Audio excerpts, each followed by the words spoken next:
Welcome back, everybody. Welcome back to Maryland's Cafe Society here at 1340 WJOL, WJOL.com, and Maryland'sCafeSociety.com. All right, and so we're talking about this horrific story that happened with Kelly O'Loughlin, the 14-year-old who I didn't catch all the story. Did she walk in on him in her house, or was she in the house and he entered in on her? What happened was he broke into the O'Loughlin house in Indian Head Park, and it was empty at the time with intent to burglarize. Mm-hmm. And then she was walking home from school and walked into the house while he was robbing it. And so, yeah, horrible story. But the good news is they caught the person, and by all accounts, he is the right person who committed this horrible crime. You worry about something like that. Yeah, he is the right person. He led them right to him. Yeah, really. You know what I'm saying? There was no intelligence to this crime whatsoever. Yes. Yeah. So, he's going to be serving his time, and rightfully so.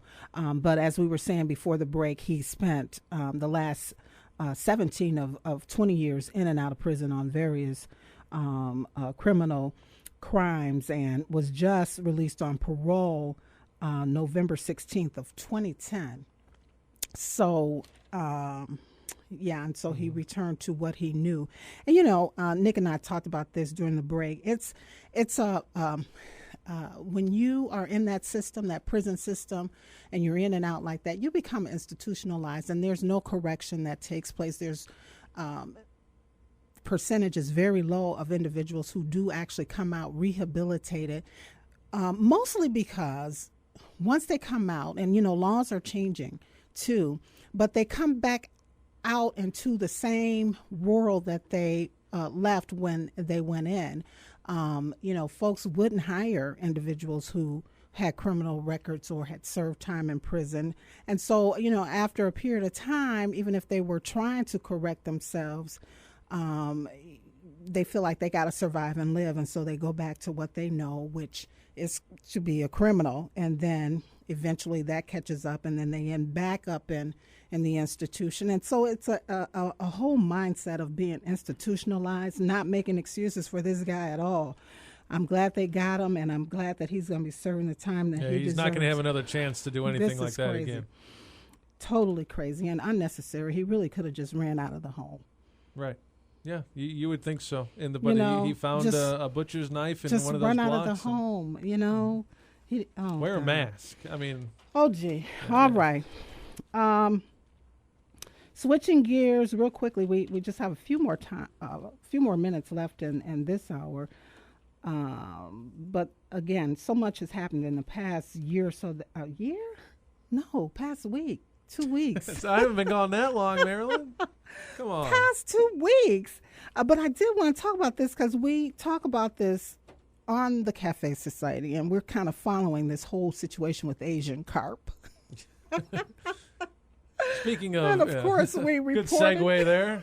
We reported, oh my goodness, maybe a month or so ago that some individuals have discovered that this could really be good food. In fact, in other parts of the world, people do eat this. This is an expensive delicacy, Asian carp, that is. But remember, the only reason we Americans brought Asian carp over here was to clean the ponds in the South of the Mississippi River because, I guess the Asian carp are known to just eat just about anything. But the problem is they sort of made their way into the Mississippi River waterways, and so have been starving other species that we need because they eat up everything. Mm-hmm. And so they've become a problem. Well, again, as I alluded to, some businessmen got together and decided, well, if other parts of the world are eating Asian carp as a delicacy, why don't we start, capitalizing off of this opportunity? Great idea. Yeah, and so you can get Asian carp patties, fish sticks, nuggets. They even use it for hot dogs, all kinds of stuff. Yeah, the more of those things we can get rid of, the better. Well, listen, now they're taking the scraps. There's some business person who probably is a fisherman has come up with the idea that you can take the scraps that are left over from the process of turning the carp into food and use it as a liquid fertilizer. Really? Well, hey, for the farmers. Any way that we can find to use a dead Asian carp is a good thing. Now, doesn't that make you want to really go out and buy yourself some Asian carp? No, I'm not a fish guy personally, but you know what? If you want to have some of the Chinese businesses come on over and do a little fishing in Lake Michigan for some Asian carp, hey, be our guest. We got plenty to get rid of down here. Well, I guess the good news is that there will be some job creation potentially in this whole idea of using those scraps for fertilizer and so much more.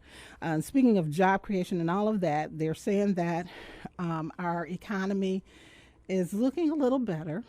We, of course, are on the upside of unemployment this month, at least by 1.1%.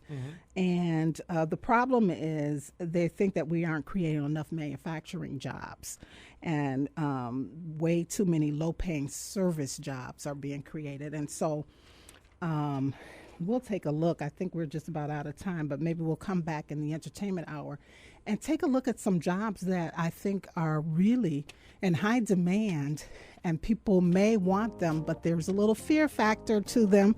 So we'll look at that when we come back. Of course, entertainment news. I have some notes on Dancing with the Stars, as well as the sing-off, and so much more. So stay where you are. That's 1340 WJOL, WJOL.com, and Maryland'sCafeSociety.com.